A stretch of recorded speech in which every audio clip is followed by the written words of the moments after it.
Let's read the question together. The Haber process is important in the production of nitrogen-based fertilizers. Balance the symbol equation for the Haber process. So what's the command word? The command word is balance. What other information has the examiner given us? Well, they've told us we're looking at the Haber process, and they've told us that this is important for making nitrogen-based fertilizers. Remember, fertilizers are added to crops and plants to help them grow better and produce more of their yield, such as fruit or vegetables. They've told us we've got a simple equation here as well. So, looking at the equation, let's start with the nitrogen. Remember, in a chemical reaction, atoms are not created or destroyed, they're just rearranged. So we need the same number and type of atoms at the start in the reactants as we have in the products. So here we've got diatomic nitrogen, that means 2 atoms of nitrogen. Here we've got the product ammonia, and that has the formula NH3, so only 1 atom of nitrogen. Now I can't put a subscript 2 here because then this wouldn't be ammonia anymore. All I can do is put a large number in front, which means I have multiple amounts of ammonia made. So in this case, I'm going to make 2 lots of ammonia. So let's just do a little check. Here I've got 2 atoms of nitrogen. Here, because I've got 2 lots of ammonia, I've got 2 atoms of nitrogen. Now let's turn our attention to hydrogen. Here we've got diatomic hydrogen, 2 atoms of hydrogen. But here, because I've got 2 lots of ammonia, I've got 2 lots of 3 lots of hydrogen. So that's 6 lots of hydrogen. So they aren't balanced. And I need to add a 3 in front of the diatomic hydrogen. Then I like to do a little check. 3 times 2 is 6 atoms of hydrogen. 2 times 3 is 6 atoms of hydrogen. The hydrogen is now balanced. Here, we've got 2 atoms of nitrogen. Here, I've got 2 lots of the nitrogen there in the ammonia. That is now balanced. Don't be fooled by this line here. You don't have to write anything on the line. It's just there as a bit of a decoy, really. So now that equation is totally balanced. Part B. Name the salt that is made from ammonia and nitric acid. So what's the command word here? The command word is name. And as the question says, we're looking for words, the name of something. We're not looking for the formula.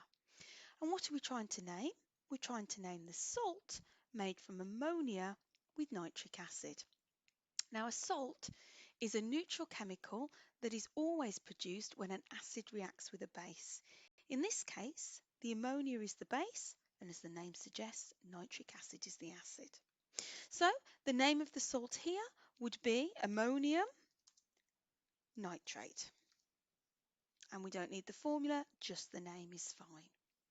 Part C. Ammonium sulfate with the formula NH4 brackets 2 SO4 is a salt that can be used in fertilizers. Calculate the percentage nitrogen in ammonium sulfate, give your answer to 3 significant figures.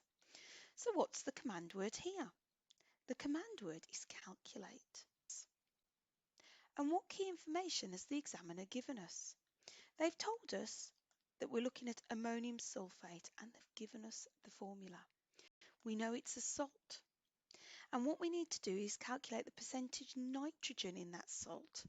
And we need to give our answer to 3 significant figures, which means there is in fact a second command word of give.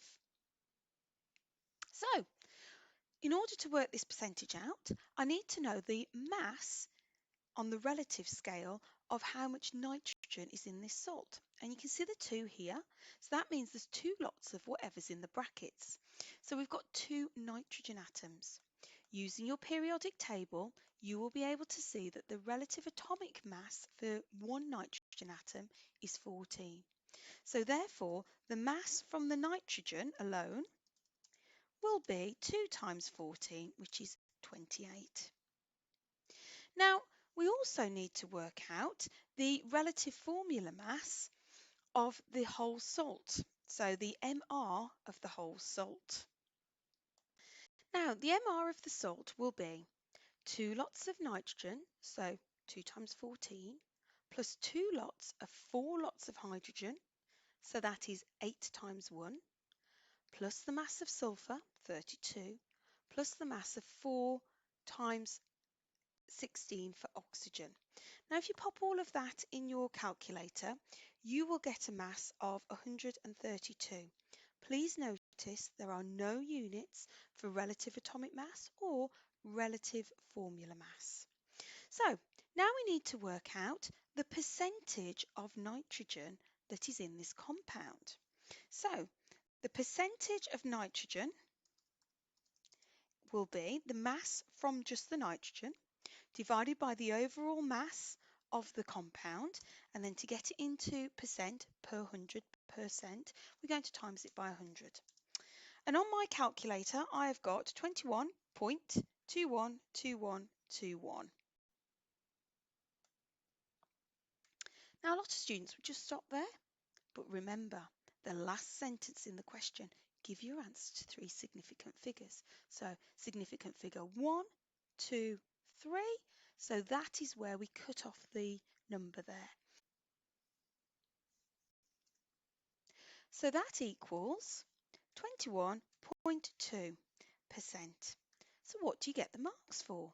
You get 1 mark for calculating the relative formula mass, you get 1 mark for calculating the percentage, and you get 1 mark for doing it to 3 significant figures.